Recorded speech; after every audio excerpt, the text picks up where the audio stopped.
और एक होता है हेट्रोजेनियस। दो टाइप का सिस्टम पढ़ा था हमने कि जो सिस्टम है तो दो टाइप के होते हैं, होमोजेनियस, हेट्रोजेनियस। होमोजेनियस में एक ही टाइप का फेज होता है, जबकि हेट्रोजेनियस में दो टाइप के फेज देखने को मिलते हैं। ठीक है, एक से दो उसमें फेज देखने को मिलेंगे। ठीक है, सिस्टम भी कई प्रकार के हमने पढ़े थे। हमने इसमें पढ़ा था कि ओपन सिस्टम क्या होता है, ओपन टाइप का सिस्टम क्या है, क्लोज टाइप का सिस्टम क्या है, और साथ में ये भी पढ़ा था कि आइसोलेटेड टाइप का सिस्टम भी क्या था। ठीक है, ऐसे सिस्टम वो सिस्टम होता है जिसमें ना ही मैटर का और सराउंडिंग के साथ, तो ऐसा सिस्टम आइसोलेटेड कहलाता है। ओपन वो सिस्टम होता है जिसमें थिंग इज ओपन, तो मास का भी ट्रांसफर हो सकता है सराउंडिंग के साथ, और साथ साथ में एनर्जी का भी ट्रांसफर हो सकता है। जबकि जो क्लोज सिस्टम है उसमें केवल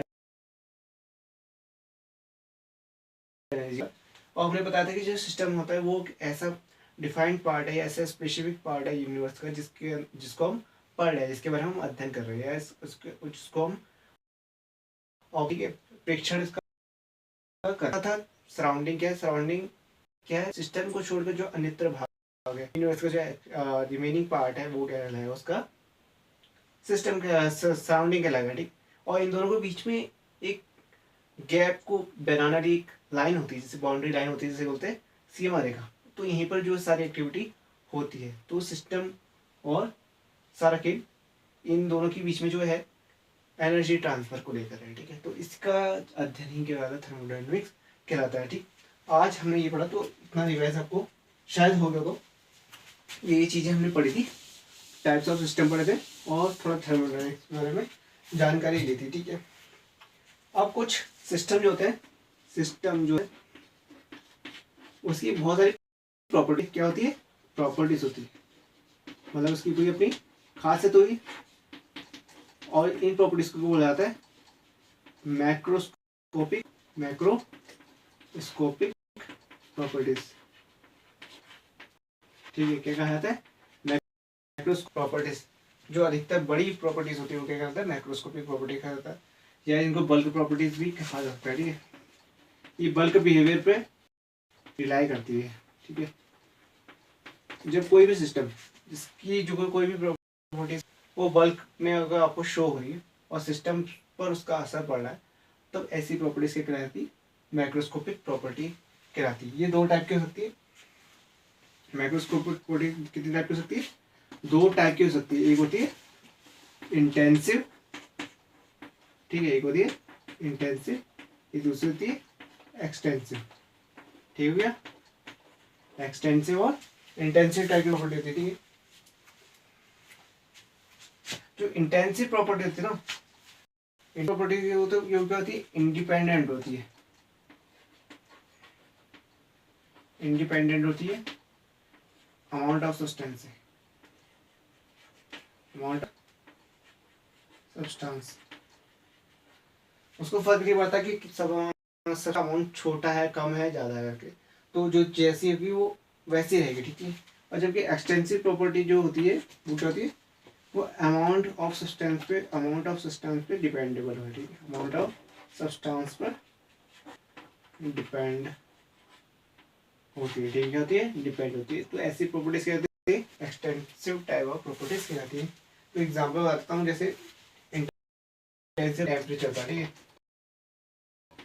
ठीक है, टेम्परेचर हो गया, इसमें हो जाता है प्रेशर हो गया, और सरफेस टेंसर हो गया। जैसे मैं कह रहा हूँ सरफेस, ये एक छोटी सी पानी की लेयर है, इसका भी सरफेस वो भी उतना ही होगा जितना इस बड़े पानी का होगा, same as that. Surface area जिस इतना ज़्यादा होगा ऐसा नहीं होगा, तो सरफेस जो टेंशन है, सरफेस एस टी जो है वो सेम होगा, ये अमाउंट ऑफ वाटर पे डिपेंड नहीं करेगा। जबकि एक्सटेंसिव प्रॉपर्टीज जैसे देखेंगे, जैसे मास, जो मास है, वॉल्यूम है, ठीक है, वॉल्यूम हो गया, और क्या हो गया, एंथैल्पी है, एंट्रोपी है, एंथैल्पी है, एंट्रोपी है। तो ये क्या है, एक्सटेंसिव प्रॉपर्टी है, और इसका डायरेक्ट रिलेशन है, चेंज करोगे तो उसका कुछ ना कुछ चेंज आएगा, और डायरेक्ट वो रिलेट करेगा उस सिस्टम से। तो इसे टाइप की आपकी प्रॉपर्टीज में इंटेंसिव, एक्सटेंसिव, और प्रॉपर्टी सब सब्सटेंस डिपेंडेंट होता है सिस्टम पर, और जबकि इंटेंसिव में इंडिपेंडेंट होता है कि अमाउंट ऑफ सब्सटेंस क्या है, उससे उसको कोई फर्क नहीं पड़ता है। ठीक है, तो ये चीज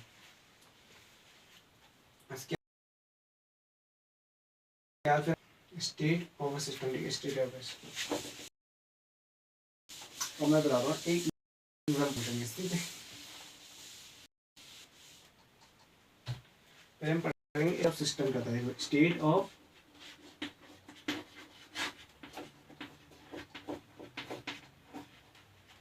सिस्टम। स्टेट ऑफ सिस्टम मतलब क्या कि सिस्टम की स्टेट क्या है। एक एग्जांपल बताओ, सीधे समझ आएगा। देखो ये बर्फ का क्या है, क्यूब है। ये क्या है, आइस क्यूब। ठीक है, ये क्या है, आइस क्यूब। ये तब तक ये सॉलिड स्टेट में है। कब तक ये क्या कैसा होता है, सॉलिड होता है। बर्फ तो सॉलिड होती है, पता होगा थोड़ा। ठीक है, अभी सॉलिड स्टेट में ठीक हो गया। इसका जब टेम्परेचर क्या था, 0 के अराउंड था, सपोज 0 डिग्री सेल्सियस था, तो उसका जो स्ट्रक्चर है, फिजिकल स्ट्रक्चर वो क्या सॉलिड फेज में था या रहा होगा। ठीक है, अब जैसे क्या होता है, हम इसका टेम्परेचर क्या करते हैं, थोड़ा राइज करते हैं। टेम्परेचर को क्या कर देते हैं, हम इंक्रीज कर देंगे। तो आफ्टर समटाइम्स आप क्या देखोगे, आफ्टर टी टाइम बाद आप देखोगे तो ये जो है ये कन्वर्ट हो जाएगा किस पे, लिक्विड में कन्वर्ट हो जाएगा, है ना। तो लिक्विड में कन्वर्ट हो, यानी कि आप एक प्रॉपर्टी चेंज करो। ठीक है, ये चीज है प्रॉपर्टी चेंज, टेम्परेचर चेंज। कौन सी प्रॉपर्टी, इंटेंसिव एक्सटेंसिव, ये है, ये एक्सटेंसिव है। इंटेंसिव प्रॉपर्टी है एक्सटेंसिव।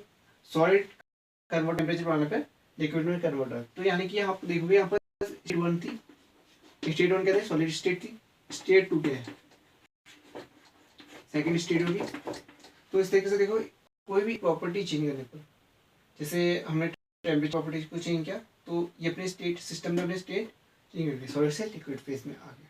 और फिर हम टेम्परेचर को डाउन कर देंगे, इसी फेज को उल्टा कर देंगे, तो क्या जाएगा, दोबारा रिवर्स स्टेज में आ जाएगा इस तरीके से।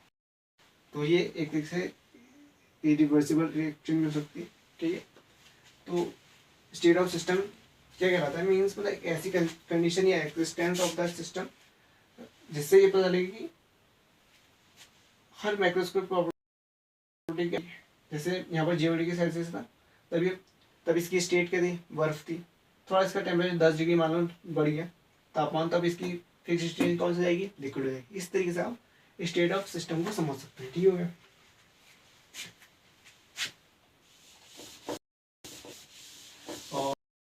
और स्टेट वेरिएबल्स क्या जाते हैं, स्टेट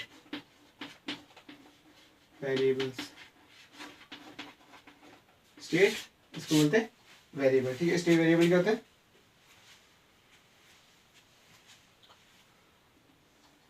तो ये क्या है, दीज आर द प्रॉपर्टीज, क्या कहेंगे, the measurable properties, the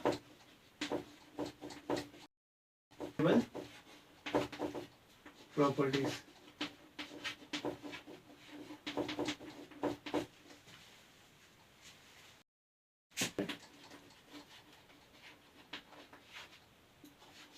to describe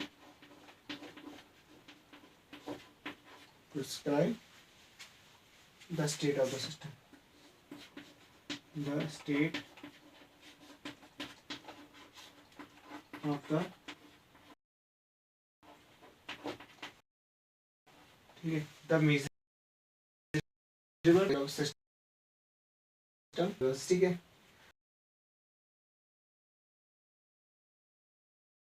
जो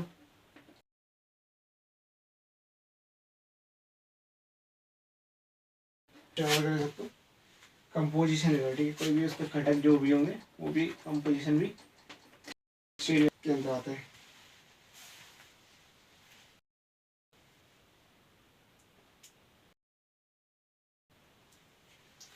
जैसे मैंने एग्जांपल बता, देखो बर्फ वाला एग्जांपल देता हूँ, क्यूब वाला। जैसे बर्फ थी, ठीक है, क्यूब था, आइस क्यूब था, आइस क्यूब था। ये इसकी स्टेट कैसी थी, सॉलिड स्टेट थी। कैसे स्टेट थी इस सिस्टम की, सॉलिड स्टेट थी। कब, जब टेम्परेचर क्या था आपका, सेंटीग्रेड ठीक है, बर्फ तब बना।